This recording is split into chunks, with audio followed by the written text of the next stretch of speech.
Okay, hey everyone. It is January the 10th, and I thought I would come to you with a video to break the cycle of these NPC videos that I've put out. I know it's a difficult subject, but just because it's difficult doesn't mean we shouldn't discuss it and put it on the table. But there comes a time to move on from that subject and move on to some other things. So I've almost finished watching all 4 years of The Good Place, and I've realized now, as I'm almost at the end of it, that the torture that was going on is not for the humans that were in The Good Place in season one. It's for us, the audience, who is subjected to seeing it for 4 years.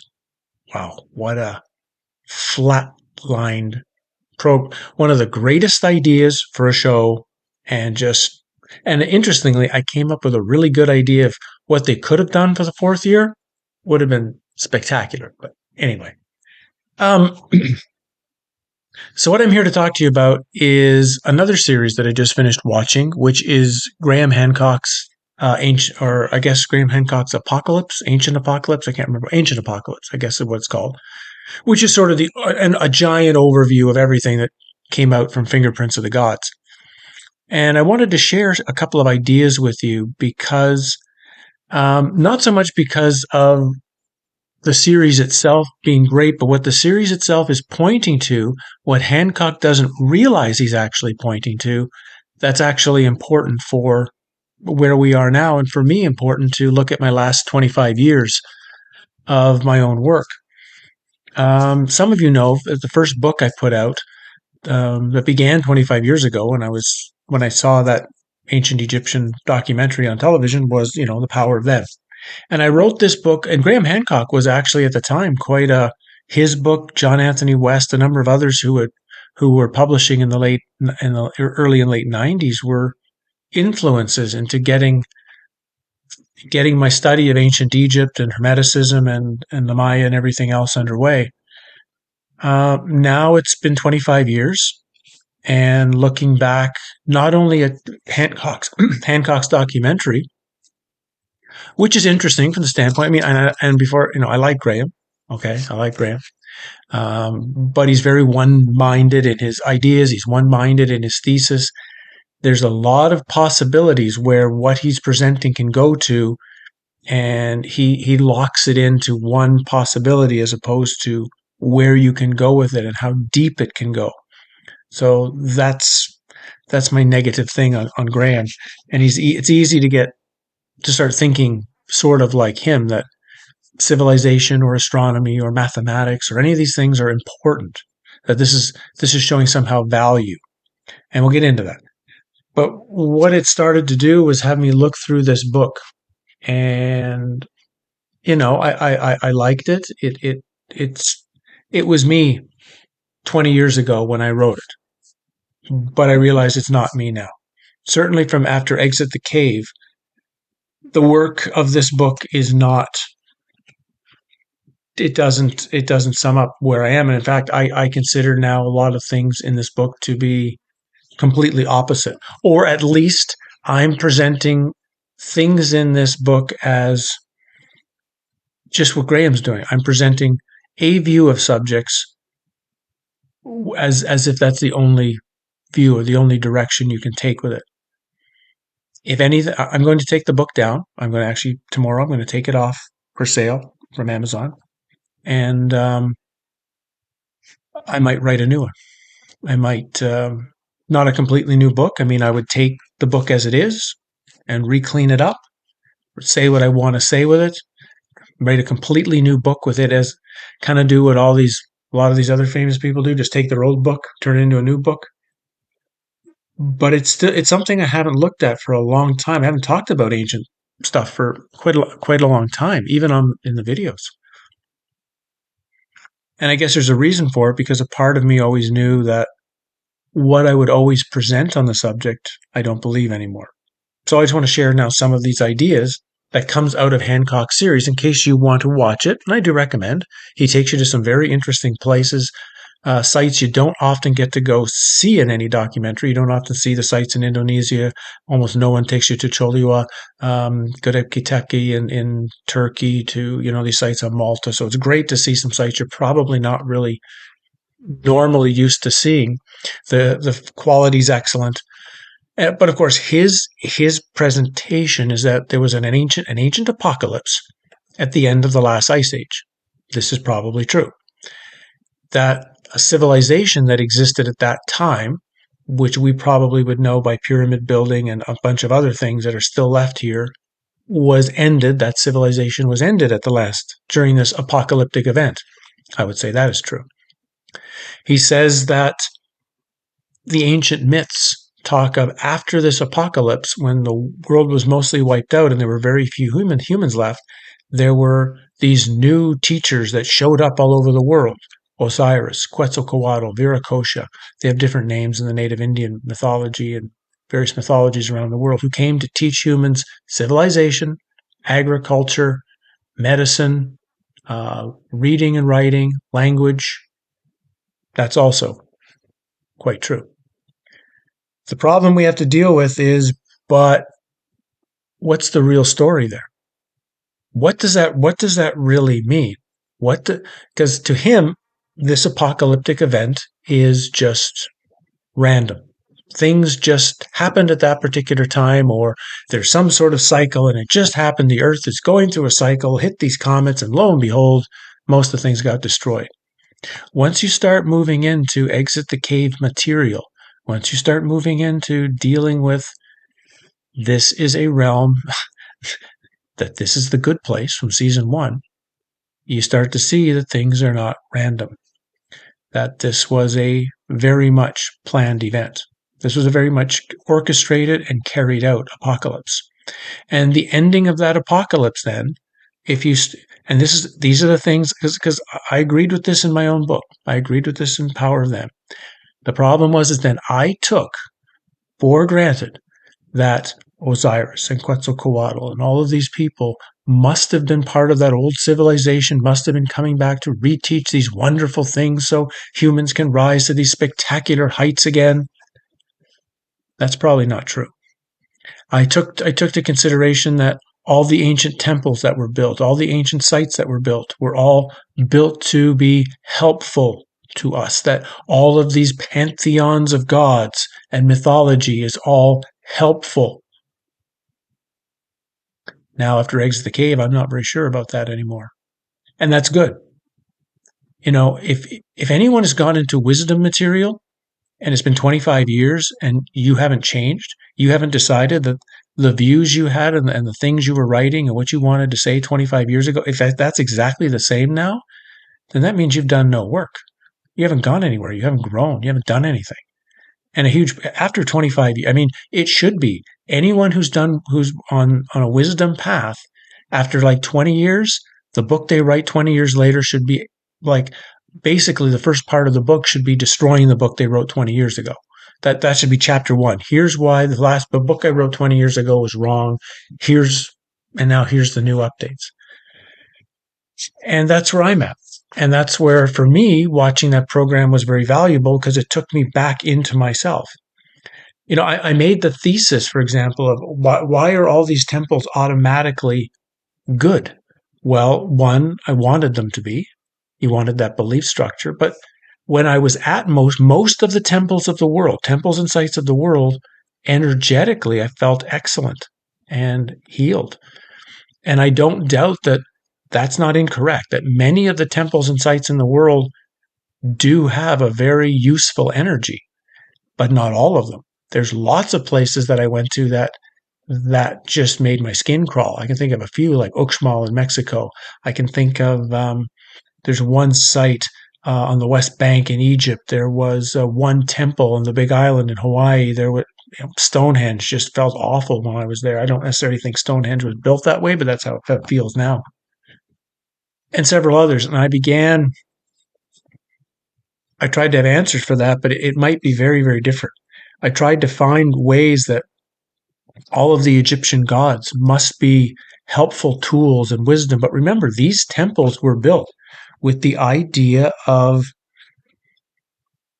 prayer, sacrifice, offerings, all sorts of rules, regulations, times and dates you have to do things, the way you have to do things. It's an initial system of control, right? It's an initial system. They're producing systems of control and systems of placing your knowledge outside of yourself. Now, that doesn't mean I think all the myths of the world, all the religious teachings of the world are all about the archon. It's obvious, like Osiris, Quetzalcoatl, Viracocha. What's wrong with hunter-gathering society? What's wrong with living in this realm connected to nature? What's wrong with that? Nothing. Nothing is wrong with that. Why do humans need to have these massive civilizations and gods to pray to? And it's obvious it's part of the new trick. That I'm seeing is, or at least that's another thesis that needs to be put on the table, right? I can't just say that's true, but I mean, this is the part that Graham Hancock, for example, is missing. That the apocalypse that the Earth went through then was likely orchestrated. And of course, once you now have a decimated, destroyed, controlled society, now the gods who are always serpent-like, right? They're always snake-like, which is the depiction of the archons. They're the one. It's always Quetzalcoatl coming in his boat of serpents from the sky, right? There's always serpent or reptile symbology in it. They come and they teach civilization. Why do we need civilization necessarily? Agriculture, right? We know agriculture started right around the same time and was always, as I talked about in that first video way back 2 years ago, the main crops of agriculture are for foods that are not good for us: grain, wheat, rice, potato, corn. 4 things that are copper-based, while we need iron-based food. And we were beginning to put on a system that was designed for slavery. You can't have a slave system without something like agriculture, where you have a focus for the slaves to go, where you can start producing something that an elite can stockpile and become higher and more wealthy compared to those below them. It's all part of a giant structure we've been living under for potentially 10,000 years if the historical timeline is accurate. That's not in our best interest. Like everything here, it's not in our best interest in this realm. And I'm having to take a step back now and go through. And again, I'm not saying all the myths. I mean, there still will be pieces of myths out there that are talking about what's outside the matrix. What's the original thing before this creation? There are pieces of religious texts that still have the same thing, but so much has been covered over, censored, changed, altered. We're under lies and deception on a monumental scale. And even in the ancient world, which still had certain energetic power elements to them, just like whatever those buildings were for the World's Fair and the cathedrals that were there before it, they had an unbelievable energy to them, an energy that we can actually use. Just like we can go to Egypt, whether it be to Giza or Dashur or Luxor or almost any site, or sites in Mexico other than Uxmal. The sites in Mexico, like Palenque, like I'm not sure if you could actually be sick at Palenque. The energy at Palenque is so balancing, so clean, that it's like there's not many places in the world I would just, if it's instantly, could send sick person, just go there. Just go there for however long it takes, a week, 2 weeks, whatever, you'll be fine. That's almost how it feels like, how clean some of these places energetically are. But that doesn't necessarily mean even then it's totally set up in a way. I mean, these places could have been, parts of them, some of them could have been built by us to try to deal with the situation we've been under, the situation we've been thrown, the bus we've been thrown under. And this is something I had in mind a long time ago. I kind of mentioned it in Power of Them, but I never really flushed it out that, humans were building stone circles, in my view, as a way of trying to block the whole soul trap system of the moon and Jupiter and the sun and everything else. That it's an energetic structure, and it's trying to counteract what's happening at the moon and what's happening to the way our souls are being manipulated and lied to and stolen and deceived. That needs to be presented, and it needs to be presented because, as Graham reminds, the apocalypse then, and we're close to possibly happening one now. We're not could, we are. We're headed for, guaranteed, we're in. They're not calling us a reset for nothing. We're in the next great apocalyptic event. I'm not saying it's next week. I'm not saying it's next month. I'm not saying it's next year, but it's close. Our lifetimes. Our lifetimes, it's going to happen. And that's why, again, I think his video, one of the number 7 in that series, which is on the underground cities in Cappadocia. I mean, they're just incredible what these ancient cultures dug out, which are underground bunkers. There's no way to describe it. That's what they were. They were bunkers to hide from external apocalyptic events. And I mean, I learned a lot from watching the series. There's things I haven't studied this stuff in detail for 5 or 10 years, so I didn't know that there's like 38 of these cities. I thought there was like 1 or 2 of these underground cities. I had no idea there was 38 or 40 of them, and they're all over the world, right? It doesn't matter where you go. I remember when I was in Milwaukee. Milwaukee has a giant. They have another city under the city. They're the old Milwaukee, which is the tunnels under the city, is just it's enormous, and they're all over the world. Everywhere has underground cities, and what's going on now? The elites of the world are building more bunkers and structures, and governments are building huge underground facilities, not by accident and not to survive some supposed nuclear war. They know something bigger is coming, and they think they can wait it out and get ready for it. I have an idea of what's in line for that. I have an idea of what they think the end result's going to be, and I have an idea of what they think they're going to try to do to the humans that survive this place. So that's for another video or book way down the road. The point being, we need to really, I'm just mentioning it because I think the series gives you a really good opportunity to say, okay, he's bringing up some really interesting points at some really interesting ancient sites of the world. He has an interesting thesis. But where else can that thesis go? How many other points can we go to from that thesis that kind of leave that one in the dust and take us to a much more truthful understanding? Because again, as much as it's important to understand the world fairs and what happened in the 1800s and the city fires and everything else, we need to understand what happened to the ancient civilizations that were here. There were things here long before we ever know of Pharaonic Egypt or the Maya or the Inca. Those things are gone, and something wiped them out. Or they were going to get wiped out, and they figured out how to jump a portal and get out of here. Maybe they exited the cave. The way we're going to try to do now, they did it 10,000 years ago. And so we should learn from them. We should learn what the information was that they understood about their time, understood how they prepared for it, what they did, how they handled it, because individually and as groups, we may need to do that. We will need to do that now. We need to be ready for this. So I'm putting that out there. I think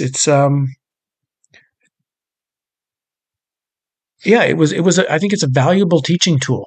And, so I, at some point, will sit down, I guess, if things are still okay in 6 months or whatnot, and my research on the next exit the cave has gone fine, and I might just decide to, and this book is 500 pages long, book like this doesn't need to be 500 pages. Get it down to a couple hundred, say what you want to say, and really present what's important based now on how I see reality and how I see this world, and how does the knowledge of what the Gnostics have to tell us, which came out of wisdom teachings of Egypt, tell us about the reality we're really in, and what do these structures really tell us, and being honest about it, not trying to put it in such a way to make us feel good, but just maybe potentially see that these were the beginning parts of our enslavement and our entrapment here. All that needs to be re-examined. So that's where I'm leaving it at. In case you do want to go watch the series, by all means, it was interesting, but take it to another. I think it's something we can take to another level. It's something I feel that I should take to another level myself. And I plan to. We have to grow, all of us. Look back 20 years in your life or 15 years in your life. What did you believe then? What books did you read? What teachers did you listen to? How much of that idea or that knowledge or those beliefs do you still have? This is an interesting question. How many have you let go of? Like how many things from 20 years ago that you believed or read or focused on have you dropped? Have you decided, no, that stuff from 20 years ago, that's false. That's wrong. My things have changed. I've transformed. I've grown from it. How many things are you still holding on to? It doesn't mean things you're holding on to are wrong, right? There might be things from 20 years ago that you instantly feel are, yeah, I've got something here. But it's also interesting to re-examine, okay, what have you still got from 20 or 25 or 30 years ago that you're holding on to just as an examination? Re-examine it. Is this something that still passes the is it not false test? I think it's a valuable, I think just from that bit of watching the documentaries, I think that's a very valuable tool it has been for myself to look back. Where was I 25 years ago? What was I believing and doing and practicing and thinking? And how big of a change has that gone till now? I think we should all do the same with it. Thanks, guys, for being a part of it. And yeah, we're going to move on to some other subjects and some other topics. The stuff we talked about in the last couple of weeks, we're past that now, but we've got some bigger stuff to get to as we move along. Thanks for joining on the ride.